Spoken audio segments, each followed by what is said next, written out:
नमस्कार. आपण दशक दुसरा दासबोधाचा आणि समास पाचवा बघणार आहोत आज. रजोगुण लक्षण. श्री ज्ञानेश्वर महाराजांसारखा किंवा श्री समर्थांसारखा अवतारी संत जरी झाला तरी देहाने तो अखेर आपल्या स्वभावानुसार वागतो. माणूस म्हणून सर्व माणसे सारखी असली तरी प्रत्येक माणूस आपापल्या परीने निराळा असतो.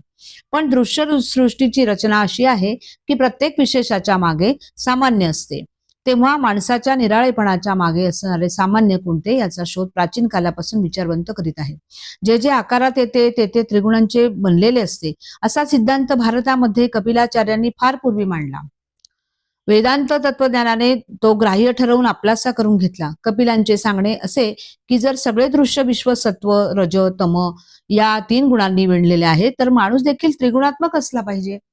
प्रकाश, ज्ञान, शांती, समाधान, निस्वार्थ प्रेम इत्यादी सत्वगुणांबरोबर येतात. वासना, धडपड, खटपट, उद्योगीपणा, लढाऊ वृत्ती इत्यादी रजोगुणांबरोबर येतात. आळस, निद्रा, सुस्ती, जडत्व, मोह इत्यादी तमोगुणांबरोबर येतात.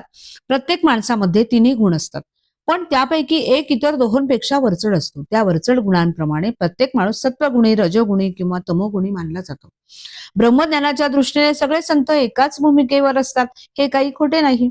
पण ज्ञानाचा समान अधिकार भोगणारी ही मंडळी त्रिगुणातीत असून व्यवहारात वागताना गुणप्रमाणानुसार भिन्न स्वभावाची व वर्तनाची दिसली. सामान्य मनुष्य या त्रिगुणांच्या साम्राज्यातच वावरतो.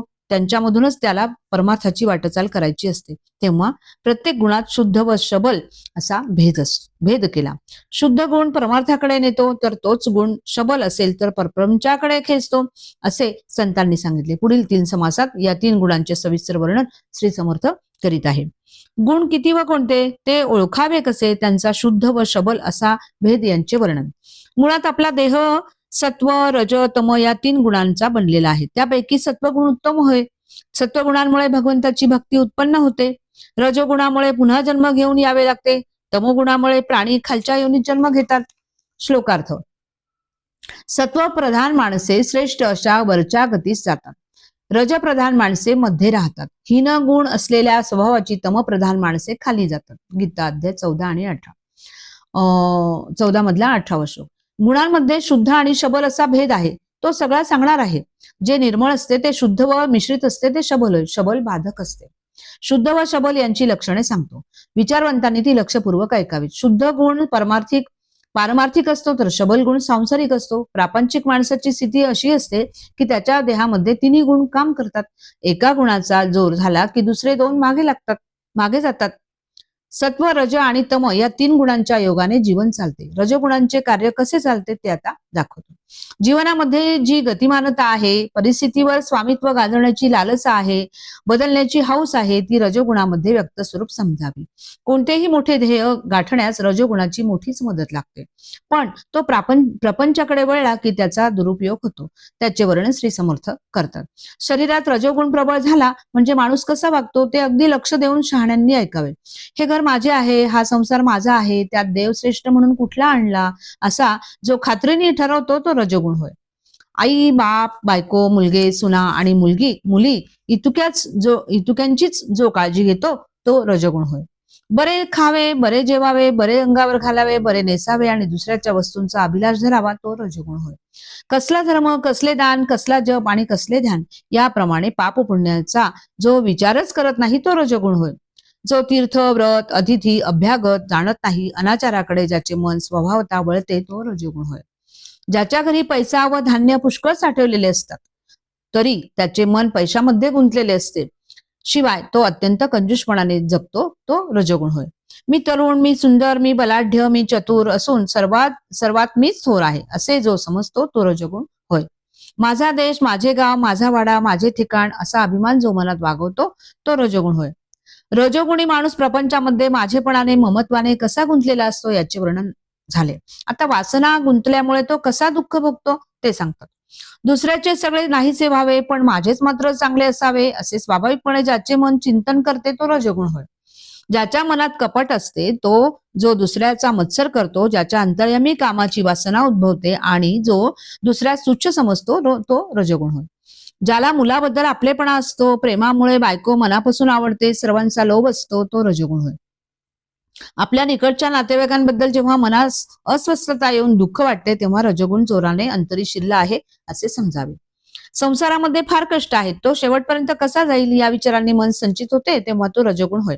मागे जे सुखाचे भोग भोगले त्यांची आठवण मन करू लागले आणि आता ते भोग नाहीत म्हणून दुःख वाटू लागले म्हणजे तो रजोगुण होय.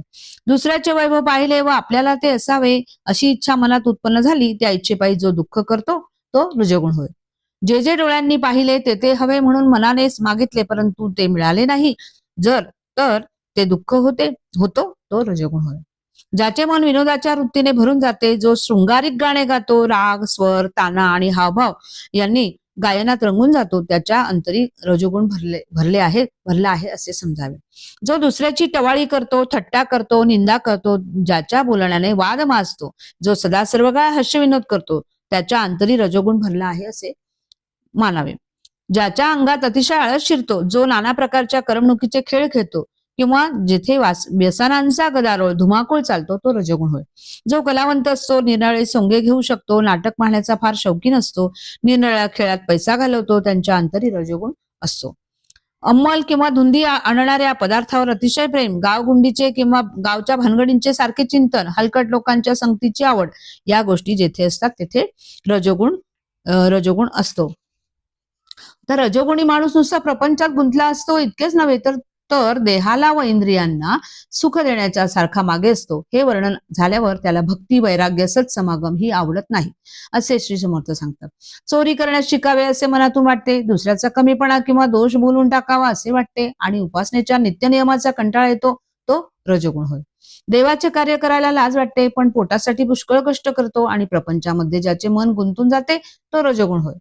गोड खाण्याची मनापासून आवड असते, देहाला पोचण्याबद्दल मोठा आदर असतो आणि उपवास गेला तर सहन होत नाही तो रजोगुण आहे होय. शृंगारिक विषय स्वाभाविकपणे आवडतात, भक्ती व वैराग्य मनापासून नको वाटतात आणि मोठ्या रसिकपणे कलेचे कौतुक करण्यात हुशार असतो तो रजोगुण होय. परमात्म्याचे ज्ञान नसल्यामुळे सर्व दृश्य वस्तूवर खरे प्रेम असते आणि पुन्हा जन्म नको असला तरी ज्याच्या जबरदस्तीने तो घ्यावा लागतो तो रजोगुण होय. असो, रजोगुण हा असा आहे, मन आसक्तीत गुंतल्यामुळे तो जन्ममरण भोगायला लावतो. प्रपंचामध्ये ज्याचा जोर असतो तो भयंकर दुःख भोगायला लावतो. रजोगुणांमुळे वासना प्रपंचात गुंतून राहते, तेथून ती सुटण्यास भगवंताची भक्ती हाच खरा उपाय आहे. आपले मन भगवंताला अर्पून त्याच्यावर प्रेम करायला शिकावे. शबल रजोगुण सांसारिक बनवतो तर शुद्ध रजोगुण भक्तीचा मार्ग दाखवतो.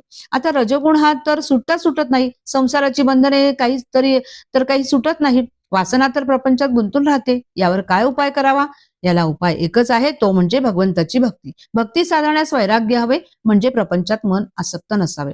हे जर साधले नसेल तर आपल्या शक्तीप्रमाणे भगवंताचे भजन करावे. कायेने वाचेने आणि मनाने पान फूल फळ व पाणी अगदी मनापासून ईश्वराला अर्पण करावे व सार्थक करून घ्यावे. आपणास शक्य असेल तेवढे दान करावे, पुण्यकर्म करावे, परंतु भगवंताशी अगदी अनन्य असावे. तसेच संसारामधील सुखदुःखे भोगीत असता फक्त भगवंताचेच चिंतन करावे. या दृश्य विश्वाच्या आधी आणि नंतर एक देवच शिल्लक उरतो, मध्येच तेवढी ही माया दिसते, म्हणून तिला खरी न मानता फक्त भगवंतावर पूर्ण भरोसा ठेवावा. अशा शबल किंवा संमिश्र रजोगुणाचे थोडक्यात वर्णन केले. शुद्ध रजोगुण परमार्थाकडे नेणारा असतो हे ध्यानात ठेवावे. शुद्ध रजोगुणाच्या खुणा सत्वगुणात आढळतात, तो संपूर्णपणे भगवंताच्या भक्तीचे मूळ आहे. असा रजोगुण सांगून झाला. श्रोत्यांना कल्पनेने त्याचा अंदाज आला किंवा त्याच्या स्वरूपाची कल्पना आली. आता पुढे तमोगुण ऐकणे जरूर आहे. समास 5वा समाप्त. जय जय रघुवीर समर्थ.